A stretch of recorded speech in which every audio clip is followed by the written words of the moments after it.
A wanted man is shot and apprehended outside Billings Clinic emergency room. The Color 8 News at 6 starts now. All right, so we made it back to 2015.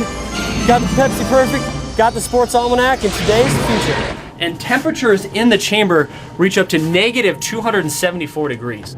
Wasn't Commissioner Gordon going to give you a call? Is he going to come down? In fact. It looks like he's calling right now. Yes, Commissioner. Right away. He's right here. All right, hey, Greg, I got to go. I've got Commissioner Gordon on the other line, but I'll send it back. Especially if you're a tennis or basketball player, you're going to like this. This is a tennis court here at Pioneer Park, and you can see these cracks. These are all over all the tennis courts here, as well as at North Park and South Park. This is what they hope to get rid of. Here with Seth Kraft from Laurel FFA. And Seth, let me first ask you, who's this animal behind us, and what'd you name him? Billings Wolves make their regular season home debut Sunday at MMJ Park. We caught up with the team. You can see Will James Middle School behind me, just one block off Grand Avenue. The school resource officer at both middle schools says every day about 600 kids get out of school, and a lot of them walk just one block to busy Grand Avenue, and they cross here at Grand and 30th, even though there's no crosswalk. Well, we're going to say that your wife just texted you and said that she can't talk right now, but she needs you to come pick her up.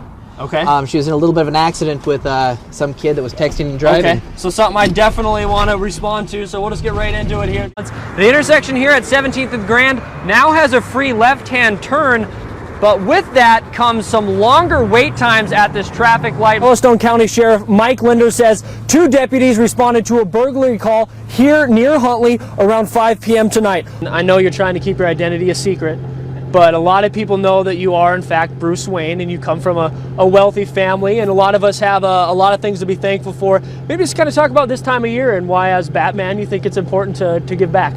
Today is Back to the Future Day. Indeed it is. Color 8's own Dustin Askim took a ride in a DeLorean today. He joins us live with the story. Dustin? That's right, Stella and Greg. I got to take a trip in the Yellowstone time machine today, thanks to a few really nice and very passionate Back to the Future fans. We're descending toward Hill Valley, California at 4:29 p.m. on Wednesday, October 21st, 2015. 2015?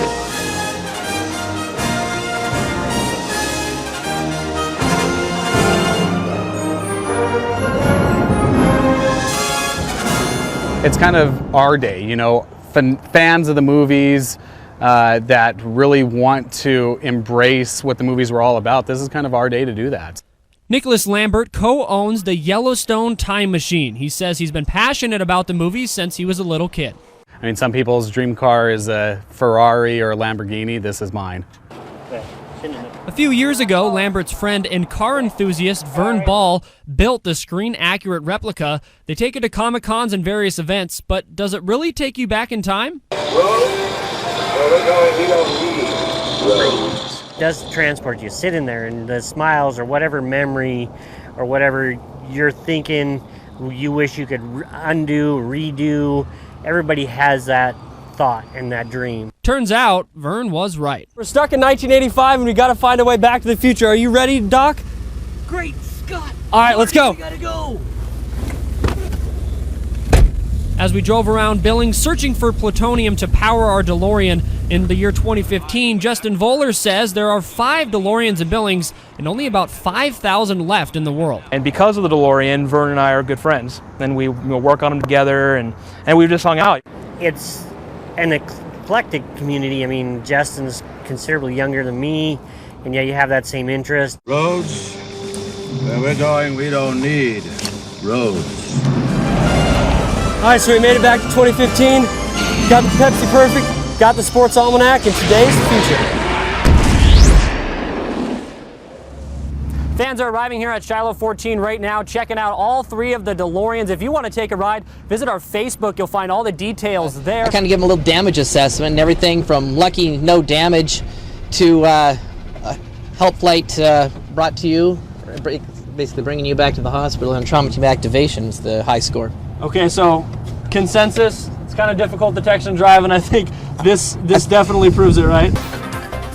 Good Friday evening, everybody. I'm Greg Lamont. We have developing news tonight unfolding right outside of Billings Clinic. Thank you for joining us. I'm Stella Daskalakis. Billings police say a wanted man was shot by at least one U.S. Marshal, that is, allegedly after refusing to surrender and possessing what appeared to be a weapon. Color 8's Dustin Askim is standing by live with the latest. Dustin?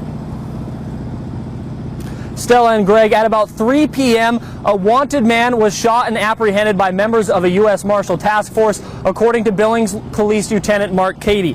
No bystanders or employees were harmed, according to Billings Clinic. Marshals recognized the wanted man just outside the emergency room. Lieutenant Cady says that the marshals attempted to apprehend the man, and he pulled a weapon and fired it at the marshals. That's when the marshals returned fire. The man was shot, and he is currently in the Billings Clinic ER being treated. There's no word on how many times the wanted man was shot or the extent of his injuries, according to Lieutenant Cady. The emergency room remains open. The area outside pediatrics is currently blocked off, and Billings Police crime scene investigation is here right now. Lieutenant Cady says the U.S. Marshals Violent Offenders Task Force, who apprehended the wanted man, is made up of a lot of organizations, including U.S. Marshals, Homeland Security, sheriff's deputies, and police officers. Lieutenant Cady says they tracked down the top men on a variety of wanted lists.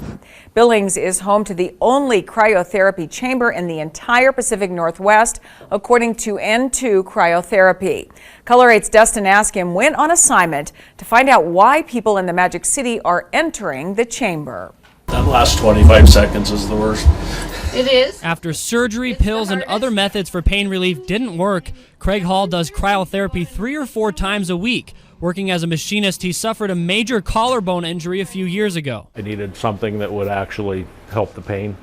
It was to the point where I just didn't really care about anything. Hall is part of a growing portion of the population trying cryotherapy. It tells your brain, tells your body you're going into hypothermia, pulls all your blood into your core, and circulates only through your vital organs. Graf says keeping your head above the chamber is the most important safety rule, so that way you're actually able to breathe oxygen, and temperatures in the chamber reach up to negative 274 degrees.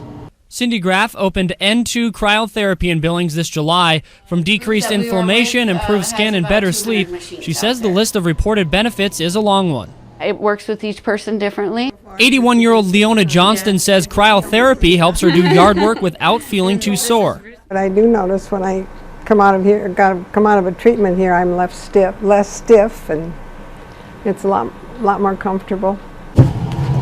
Graf says in the U.S., cryotherapy is considered a therapeutic treatment, not medical, so you can't use insurance and it's not closely regulated. However, she says it's all perfectly safe if the rules are followed.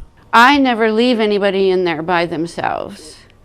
My job to make sure I see them standing up and conscious at all times. It just feels so much better.